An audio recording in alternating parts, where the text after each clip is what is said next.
ಉಡುಪಿ ಜಿಲ್ಲೆಯ Rotary ons club Karkala ಮಹಿಳಾ ಸೌಂದರ್ಯ ತಜ್ಞೆಯರ ಸಂಘ ಮತ್ತು ಯುವ ವಾಹಿನಿ ಒಂದು ವಿಶೇಷ ಮಾನವೀಯ ಕಾರ್ಯವನ್ನು ಹಮ್ಮಿಕೊಂಡಿದೆ. ಕ್ಯಾನ್ಸರ್ನಿಂದ ತಲೆಗೂದಲನ್ನು ಕಳೆದುಕೊಂಡಿರುವ ವ್ಯಕ್ತಿಗಳ ಮುಖದಲ್ಲೇ ಮಂದಹಾಸ ಮೂಡಿಸುವ ನಿಟ್ಟಿನಲ್ಲಿ ಫೆಬ್ರವರಿ 21ರಂದು ರೋಟರಿ ಬಾಲಭವನದಲ್ಲಿ ಕೇಶದಾನ ಎಂಬ ಅಪೂರ್ವ ಕಾರ್ಯಕ್ರಮ ನಡೆಯಲಿದೆ.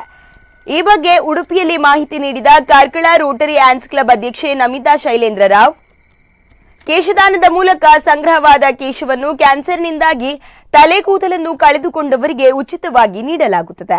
ಇಂತಹದೊಂದು ಸಾಮಾಜಿಕ ಕಳಕಳಿಯ ಕಾರ್ಯಕ್ರಮದಲ್ಲಿ ಹೆಚ್ಚು ಜನರು ಆಗಮಿಸಿ ಕೇಶದಾನ ಮಾಡಬೇಕು ಎಂದು ವಿನಂತಿಸಿಕೊಂಡಿದ್ದಾರೆ.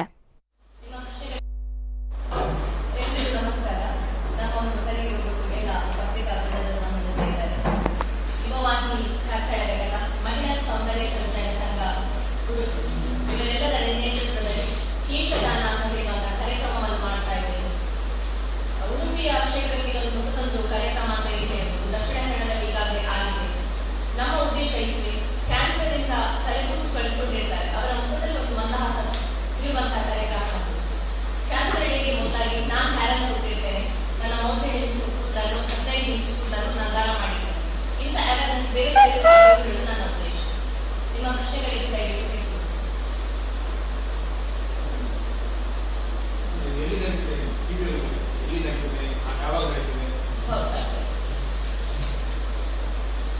ಸೀಡ್ಸ್ ಆಫ್ ಹೋಪ್ ಅಂತ ಹೇಳುವಂತ ಮುರಿಯಾ ಫೌಂಡೇಶನ್ ಇವರ ನೇತೃತ್ವದಲ್ಲಿ ಈ ಕಾರ್ಯಕ್ರಮ ನಡೀತಾ ಇದೆ. ಇವರ ಮಾರ್ಗದರ್ಶನದಲ್ಲಿ ನೊಂದವರ ಬಾಡಿಗೆ ಅಥವಾ ಕ್ಯಾನ್ಸರ್ ಪೇಷಂಟ್ಗಳಿಗೆ ವಿದ್ಯುತ್ ಕೂಡ ಮಾಡಿಕೊಡ್ತಾ ಇದ್ದೇವೆ. ಒಂದು ಪರ್ಸನ್ಗೆ